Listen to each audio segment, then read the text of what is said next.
Hello, thank you for joining us for the 2021 Gazette Business Awards. The restaurant that will be this year's recipient for our business award is Vivian Soul Food.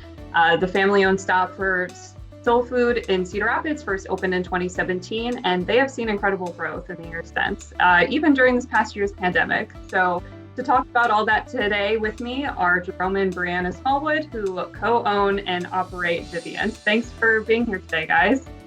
Thank you for having us. Perfect. So what's the story behind Vivian Soul Food? How did the restaurant get started? Vivian's, actually the name Vivian come from my mom. And I come from like a cooking family. Like my mom, she was like the head cook in our family, and my grandmas and my aunties, they all, cooked soul food. So it was just something that was in my blood, growing up. And as a kid, my mom always had me in the kitchen, helping prepare dinner, helping prepare Sunday dinner, sometimes, doing things, being her little sous chef around Thanksgiving time. So it was just something I was always passionate about, cooking. And I had always wanted to own my own restaurant. So kind of when I got the opportunity, I kind of just took a shot at it. Yeah, that's wonderful. It's like you're sharing a piece of your family with everyone else too. Yes. Yeah, absolutely. Well, you guys know this a lot better than I do, but the past year was really hard on a lot of businesses, restaurants especially. Some industry experts say that as many as 750 restaurants closed in Iowa throughout the past 18 months just because of these economic challenges. But, so I'm curious, how did you two grapple with those challenges? What strategies did you employ in your business? I think one of the first and foremost, the biggest strategy that we had is we just made the decision together that we had to persevere. I mean, we put so much on the line to make this happen. And it's really kind of become like it's a family affair where, we're all in. And so there still are, there's days and weeks where we don't really know if we want to continue, if we have it in us to continue, but because of the commitment that we made, we've just decided to keep on going for as long as we possibly can. When the pandemic hit, it forced us to go ahead and take advantage of some of the technology things that we knew were available to us prior, but that we really weren't ready to begin using quite yet. Example, online ordering. When we started our restaurants, that was part of the package with our POS system, but we chose not to take advantage at that time. It felt like a really big and overwhelming task to set up and start, operating with that. The pandemic forced us to have to use it. It was a lot easier than I think what our minds thought it to be prior.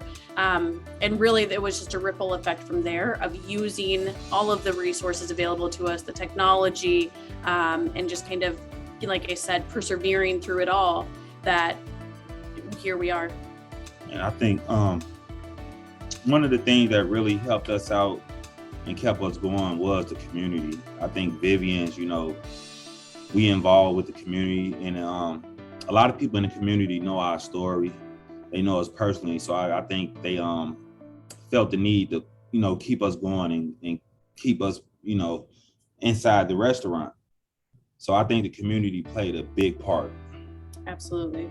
Just the support and the love we had got from everyone during the time, like when the pandemic first hit, people were still coming to get to-go orders and letting us know, like, hey, you guys are gonna ride it out, we're gonna ride it out with you, and we're gonna really support you. So I really want to thank the community. Yeah, that's wonderful to hear that you had the support behind you. And it sounds like that was really big for you guys, not just to help you stay afloat, but you were able to expand this past year. Could you tell me a little bit about that move your business has made? The expansion kind of came. It kind of fell in our lap.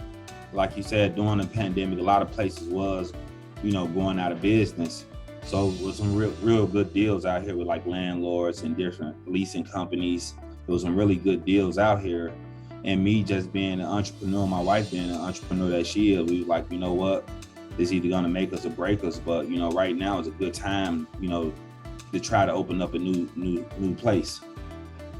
The real story with it is that he's an entrepreneur, by the book, textbook. So when it comes to risk, he doesn't get scared. And so, yes, like you said, an opportunity kind of fell in our lap, but he wasn't going to say no. If we had it my way, I probably would have said no. I'm glad that we didn't, because it did allow us to grow and expand and whatnot. But there was, at that time, we had to make this was in the fall of 2020. So we were in the dead middle of the pandemic. And it was kind of like making that decision and going forward with the thought of, if we can make it until spring, then we'll be fine. And so there was a lot of penny pinching, a lot of like strategic and very intentional moves we had to make from October until the end of February or so, in order to make this a success, and it worked. Wow. And me personally, I really believe, sometimes when opportunities present themselves, it's not all the time once you're ready for the opportunity. Sometimes you just gotta adjust and, take the chance. Like my motto is chance to make champions. So I'm always gonna take a chance when one presents itself. Yeah, absolutely. No reward without that risk, it sounds like, for you guys. Right. Yeah. No reward.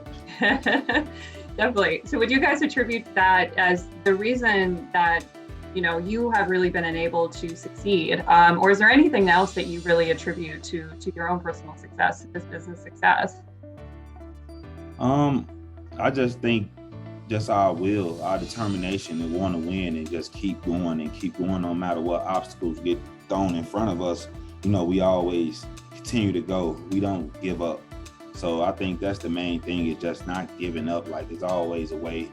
I was raised like that, to know that it's a will, there's a way, I think it's a little addictive to kind of grow something. That's why planters love plants in their homes, and there's people who grow butterflies and all types of things. But when you see something start so small and literally day by day, week by week, month by month, you just kind of watch it bloom and watch it get bigger.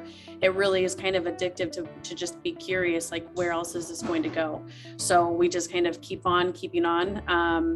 I agree. I think the growth has been wild. We weren't planning on it. We thought we would be in our 16th Avenue location for a minimum of 5 years, and we ended up being there for only 2. So. Yeah, absolutely. Are you guys looking to your next step yet? Do you know where you want to grow next, or is that still maybe on the?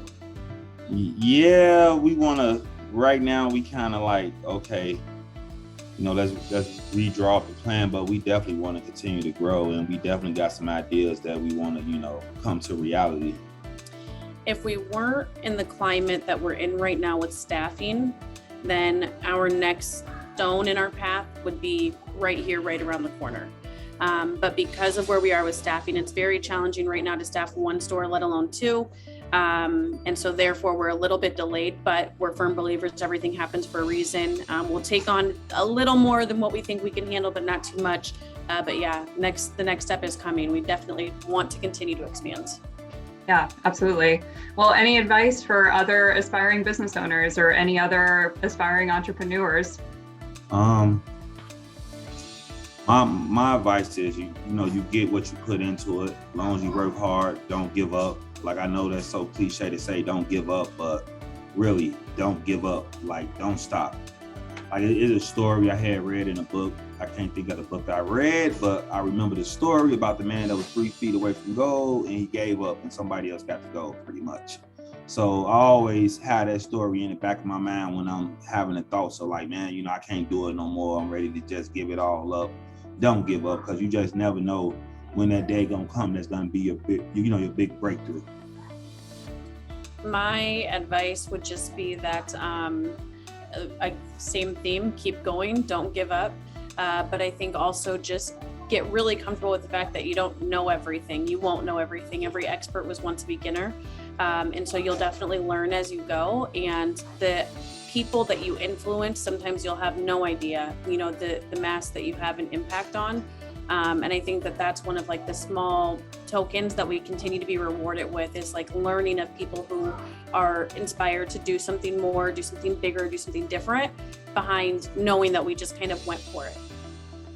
Yeah, absolutely. Well, appreciate your time today to talk with us about this. And again, congrats, Jerome and Briana, for your award this year. Thank you. Thank you. Appreciate you guys. Thank you.